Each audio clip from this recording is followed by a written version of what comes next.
and these guys were angry. They was some big old guys, man. Let me tell you something. I don't know if you ever been in a locker room with a bunch of guys that's on steroid.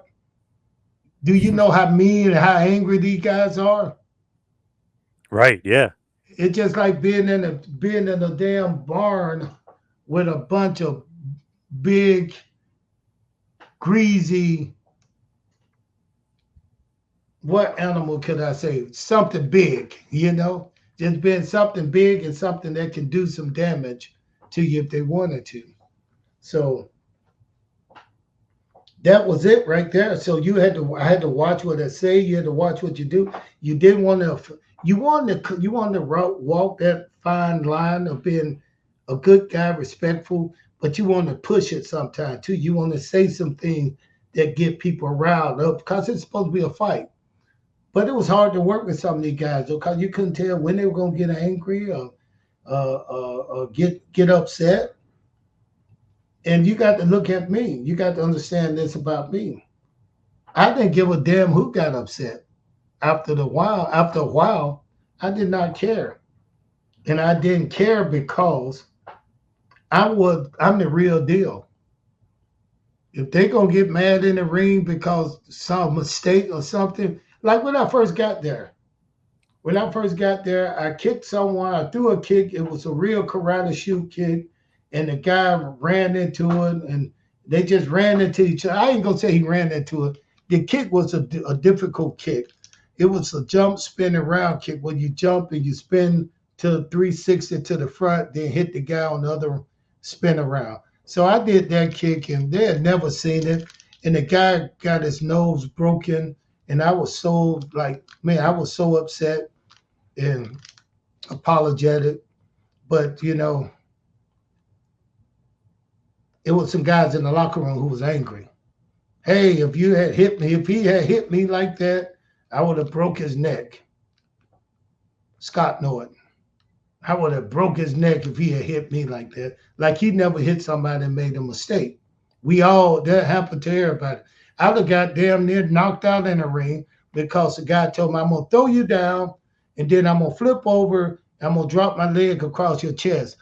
He threw me down, put me in a place. I stayed there and I watched this fat fool flip over the rope, and I watched him all the way to his damn ass, big ass, sit on my damn head, and I was out for a couple of seconds because he sat on my head instead of landing across my chest. So Yep. things happen. I knew that things happen. He didn't try to do it. He apologized, and it just stung me a little bit. It didn't really knock me out. But you had people like Scott Norton who was just real mean, and he just had that energy. That was his persona, being big, angry, and strong. So he was the first person to say something about breaking my neck if I ever hit him like that. And I didn't say much because I didn't know what to say. What do you say to a guy you work with who a little angry that you made a mistake in the ring? I thought that's it. I made a mistake. So okay, I made a mistake. All right. He said he was gonna break my neck. Okay, we were down in Florida. I had been there 2 weeks. So I went with that. But then he did it again 3 weeks later. And this guy wasn't hurt. They were just saying I did a kick that would look real dangerous. And he said, well, if that guy ever now I'm a different guy. I'm a different guy. I'm a nice, friendly, smiley face guy, soft spoken, don't say much, really shy. But when somebody turned that light on, that red light, I'm a different guy. I'm somebody you don't want to see. Yeah. I'm that guy. I don't give a damn if it's two, three, four. I don't care. I'm that guy. I was the guy growing up who real people picked on. They picked on me all the time because I was big, but I was young, I was quiet, had a soft voice, really soft. Yes, yes. Ernest, you want to play? Yes, yes. People couldn't hear me. But then They could pick on me, push me around, do that. But when they pick on my brother, I had a younger brother. Oh, they open a can.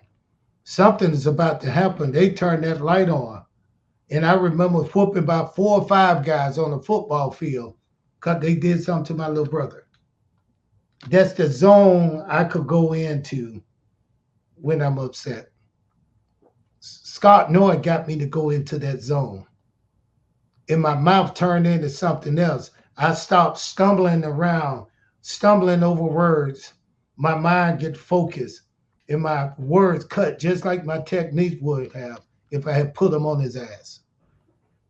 But when I told Scott Norton, he said he was gonna break my neck. I said, listen, I told the guy I was sorry, but you, mister, you're not gonna do a damn thing to me. Now, if you think you can, get up and do it right in the locker room. Get up and do it. Anybody in here? That's when I put that hammer and put that nail down. That's when they say, oh, this guy don't play.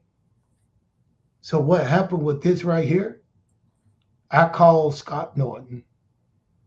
And now I'm still on my way to the locker room now from this match. I still haven't made it into the locker room. It was one more person I was going to run into. And that person was Eric Bischoff. Eric Bischoff being the man who got me in the business. Eric Bischoff being the man who did everything he told me we are going to do. I never asked him to do anything. Once he got me in, I never went to Eric and said, put me here, do this for me. Never. He did enough by getting me there. So I told Eric Bischoff, I said, he said, how you doing? I said, I'm doing good. And I said, Eric, can you do me a favor? And he was like, yeah. Well, I mean, what is it? What do you want me to do? He was the boss guy there. He was in charge. I said, I want another match with Scott Norton on Monday. He was like, what? He said, are you sure? I said, yeah, I'm sure. Can you? He said, okay, you got it. You got the match. So Eric Bischoff got the match. He got it set up. So now this Monday, that whole week, I'm thinking about this match. When it come down and Arn Anderson were calling the match, Scott Norton was there sitting around with his muscles. His head looked like it was about 6 feet long, big old arms. You know what Scott Norton looked like. Oh yeah. Strong guy, man. A Huge. bully. Yep. Bully, huge, man. Biggest white guy I've ever seen. But when I got Scott Norton in that ring and we went over just like we did before, and this is how you do it. You see the card, and the card will tell you who you gonna wrestle. The card will say, okay, Ernest Miller, the Cat versus Scott Norton. The Booker, Arn Anderson. So we had to go see the guy who gonna call it out, who gonna put the match together. And they said, what do you want to do, Ernest? Boom. I said, see what Scott want to do. Who gonna get the win? Scott gonna get the win. But what are you gonna do? So I said, Scott told me he would say, I'm gonna chop, throw you down the same thing we did last week. I'm gonna do it. I'm gonna do that again. I said, okay. He said, now what do you want to do? Because it's a time where they give you your little shine. They got to give you a shine. You know what that means, right? Yep. They got to give you a spot Yeah. so you can look like you can win. So I said, in my spot, I don't want but 3 kicks. I'm gonna throw 3 kicks. The week before, every time I threw a kick, he just slapped it away, didn't sell the kicks. Cause they was worked kicks. This time I told him this is the 3 kicks. 1 kick, after you chop me around, the first kick, I'm gonna go in the corner, I'm gonna do a sliding side kick, I'm gonna hit you in your chest. You just big man of the way, just slap it away. Which I knew he was gonna do that anyway. Then I said, now the second time, I'm gonna slide back a little further, and I'm gonna try to kick you again. And I want you to just roar back just a little bit, just rock. And big men don't like to go to the ground. You know, they don't like to bump. So there was no way he wanted to bump for me. But I asked him right up front. I said, now this third kick is coming a little different. I'm going to shoot this kick right at you, and you go down. And he kind of rolled his eyes. So what you mean I go down? Go down to your back, flat to your back, and then when I come to get you, you can just chop me and finish. He was like, go to my back, take a bump. Yeah, take a bump on that third kick. Bang. The match was set. Later on that day, we get ready to go to the match. I stop and we go over again. I said, remember, first kick, slap it away. Second kick, roll back a little bit like you're about to go off your feet. The third kick I throw, you go off your feet. He said, okay, okay. We getting ready to go out. It's time for the match. Boom, boom. We going out to the ring. Time for the match. Everybody get ready. We in the hall. I walk over to him again before we even go to the ring. Hey, I'm gonna call you out. Now remember when you come to the ring, first kick, slap it away. No sell. Second kick, sell a little bit. Third kick, make me look strong. Go down. He was like, okay, okay, with that little smart attitude, the little attitude. Like, yeah, right. He go to the ring.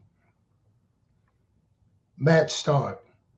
Anything I do, I'm running around trying to get away from it. He chopping it. He'll catch me. I just stand still. He'll slap my arm. He chopped my chest. Had the skin were breaking, so I had bruises and red. The chest were open. He was just slapping me. I was selling everything he had. I was selling it, and I was telling myself, I was like, bro, I fought in a 10-round match before. 10 rounds, 2-minute match to where the guy I was fighting was trying to kill me and I was trying to kill him. And I won that match. So there's no way just because you slapping my chest in a ring in front of a bunch of people, that's not going to stop the cat. That's not going to even hurt me. I can't even tell what the hell is going on. It's easy. We go through the match. He slapped me, chopped me again. He whereabouts chopped me. Big old hand guy, about 320 pounds. He chopped me again. I'm selling. The whole crowd is in it now. Monday night. You know how Monday nights used to be back in those days. Oh yeah. Remember, Monday night was crowded, sold out. It wasn't like Yep. AEW had the blackout. WWE got the blackout one side. We were sold out. So when the crowd got into it, it was loud. Every time he chopped in the crowd like, woo, woo, they were just into it. Okay, the chopping is over. Now it's my time to shine. I set him up for the first kick. I stepped in, looked like Bruce Lee doing that sliding side kick where you pick your knee up, you kick the guy across the room. I pick Yep. my leg up, I kick at him. He slap it away. Ugh, like it wasn't shit. Second kick. I pick that knee up. I slide at him again to kick him a little harder. He did the same thing. He didn't even sell for me. He just slapped my leg down. And I told him, remember I told him, I said, listen, bro, this third kick, you got to go down. You got to. He didn't know I was trying to save his life. He didn't know he had just turned into that little black English kid that beat me up when I was 8 years old. Him and my mom jumped on me. He was everything I needed to know. Bruh, that side kick was straight up. I mean, when I threw that third side kick, it damn near ripped his head off. When he was going back to the floor, it was a kick you had to sell. If he had went down, it would have pushed him back. But since he was trying to still power me and stand up straight, the kick, it's a side kick that I practiced on every day in karate when I was young. So straight up side kick to the sky. Hit the side of the foot, use the side of the foot, the side of the heel into the target. And you push with your backside. So you can try to make this guy push him through the roof. But this time I hit him with that kick, and the kick took him off his feet, and the shoes came off, his shirt came off, he hit the floor, and when he hit the floor, I picked him up. He was spitting out blood, and I said, "You okay?" He said, "Yeah." I said, "Thank you." He threw me off the rope. He knocked me down, threw me off the rope, chopped me, then suplexed me, and won. Beat me again, 1, 2, 3. But I had a smile on my face. The reason I had that smile, because I know I taught him a lesson and everybody else in that NWO locker room. When I got back there, Sonny Ono, who was not my manager then, he was waiting for me behind the curtain. He was like, man, that was a good match, man. He said, that was a great kick. He said, I've never seen Scott Norton take a bump like that for nobody. And I looked around and said, he had no other choice but to take a bump. It would have ripped his damn head off if he had tried to stand up against that. As soon as I said that, here comes Scott Norton. His shirt was ripped off, blood was hanging coming out of his damn mouth. He was walking through like he was still Big Bear. He was still barely Bear, but he was walking through. He just walked right past me. I said, thank you, Scott. He walked right past, went in the locker room. That was the time that he should have broke my neck if he was going to break my neck. Right. Because he got to feel something that he didn't have to feel. But this guy knew what was up. He knew they put him in position to do that. He fucked around and found out. Yes.